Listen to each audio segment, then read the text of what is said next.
Good day, everybody, and welcome to another edition of the Military and Foreign Affairs Network. I am your host, the voice of reason. Today, we are continuing our ongoing coverage of the war between the Russian Federation and Ukraine. And over the past 24 hours, there was an apparent leak of information that apparently was released from the Pentagon by unnamed sources.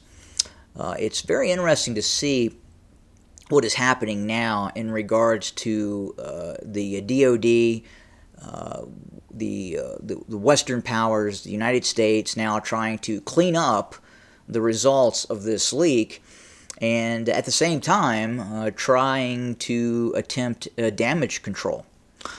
So the big issue for the leak was reported casualty rates.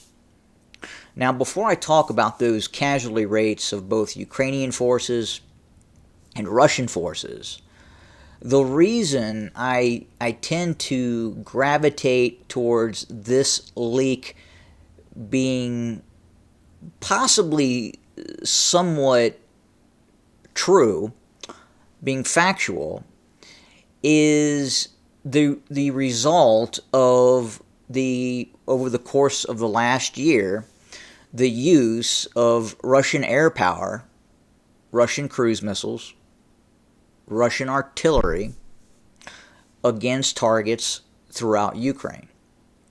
Remember, the Ukrainians, just as we're trying to analyze casualty rates, okay, do not have as much artillery as Russian forces.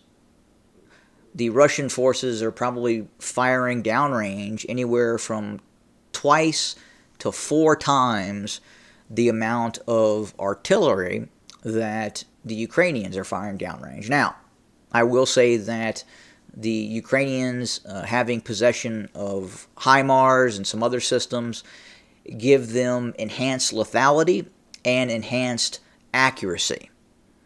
So we can't discount that. But again, the sheer amount of artillery, and if you look at artillery throughout the ages, artillery has caused the most casualties on opposing forces than any other instrument of war. And then again, you have to also take into account the Iskanders, the cruise missiles, the ballistic missiles, the drones that are being used against Ukrainian forces on a much more larger scale than what the Ukrainians are using against Russian forces. The Russian forces are also targeting deep within Ukrainian territory, all over Ukrainian territory. So just on those facts alone, a reasonable person analyzing the events of the war would come to the conclusion that Ukrainian casualties may be higher than Russian casualties. Now, the information that was leaked by the Pentagon stipulates that the Ukrainians may have suffered upwards to 70,000 KIA, killed in action. Not wounded in action, 70,000 killed in action. Whereas Pentagon intel believes that Russian losses were in the area of 15 to 17,000 killed in action. Still a very large number for Russian forces. I don't believe going into this conflict that the Russians had any idea, any stretch of the imagination, that they were going to lose 15 to 17,000 troops. And they may have lost even more than that. We just don't know at this point. But again, just based on the facts that the Russians are using a lot more artillery, they have the ability to use a very large air force against Ukrainian targets. We know now that the Russians are using and have been using 2,000-pound bombs. Actually, they're 3,000-pound bombs against Ukrainian targets. We've seen firsthand video evidence of Russian aircraft dropping 3,000-pound bombs on targets near Volodar. And again, cruise missile strikes throughout the country are going to lead to higher casualty rates. And we know the Russians have been targeting barracks. They've been targeting areas of troop concentrations of Ukrainian forces. So you have to wonder if this leak, again, is something that we really have to look at as quite possibly being factual information. The Pentagon, again, is scampering to get this information back. But, once it's out there, it's out there. Once it's out on the web, it spreads like contagion. But they are trying to suppress it. They are trying to get rid of it. So it's interesting to see that. It also states in this report that the Ukrainians are building up forces for a operation, at least this report is saying that, in the vicinity of Zaporizhia, south of Zaporizhia, near Orthiv, with the possibility, again, as I've talked about before, of cutting this land bridge from Russia proper down to the Crimea. Now, it's interesting to, again, see these content providers talking about that the Ukrainians may issue an ultimatum at some point. They may try and push the line of contact. They may try to get down all the way to the border of Crimea before they even start talking or expressing a desire to have conversations with the Russians about a ceasefire. And again, I have to reiterate this. Crimea is part of the Russian Federation. The Crimean Peninsula is perceived by Russians as being part of the Russian Federation. Just like Texas is part of the United States. Just like Alaska is part of the United States. Obviously. So here in the United States, when you hear Ukrainians talking about, or the Ukrainian government talking about taking back the Crimean Peninsula, this area here, that would be like Russia demanding Alaska back.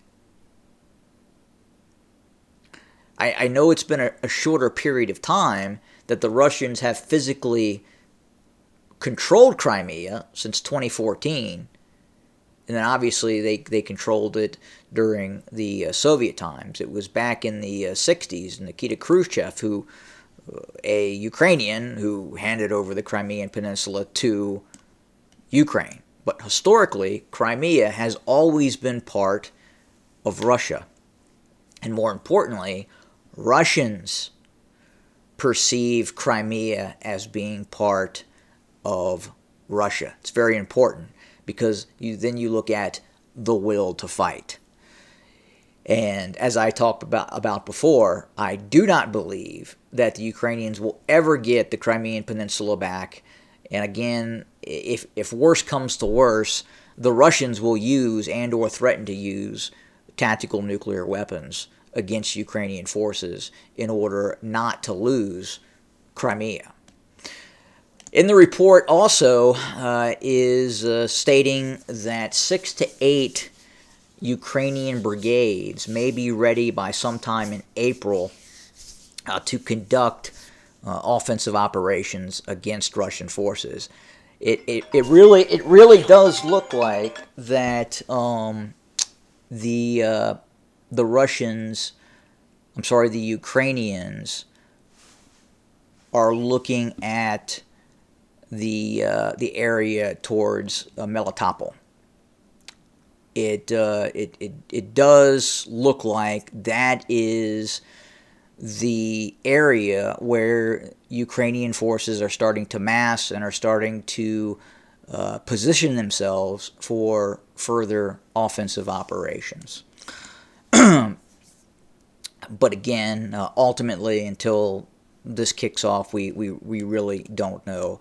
If we get over to, again, the area near Bakhmut, again, Bakhmut is essentially, at least the eastern side of Bakhmut is now effectively under the control of Russian forces. The Russian forces continue to advance. We're just going to kind of back up and show you the last few days, about the last week. And you can see how quickly Russian forces have moved into this area near Bakhmut again. So it does look like the Ukrainians are starting to pull out. It looks like it's difficult for the Ukrainians to pull out, but at the end of the day, they're essentially encircled. Very difficult situation right now for the Ukrainians, and in all likelihood, this area will come under the control of Russian forces. Again, we're going to continue to watch this area very, very closely. We're also watching the area near Avdiivka as well. There was a report that the Ukrainians again tried either a reconnaissance in force or a limited offensive action to the north of Crimea. I'm sorry, the north of Avdiivka. And you can see here, if we go back a few days, you can see at least this map shows what has happened. You can kind of see this area here. But these are essentially open fields. And then we're at present day now. So again, we will continue to monitor. We will continue to report what is happening on the ground. Thank you for joining us today. More to come very, very soon. Have a good day.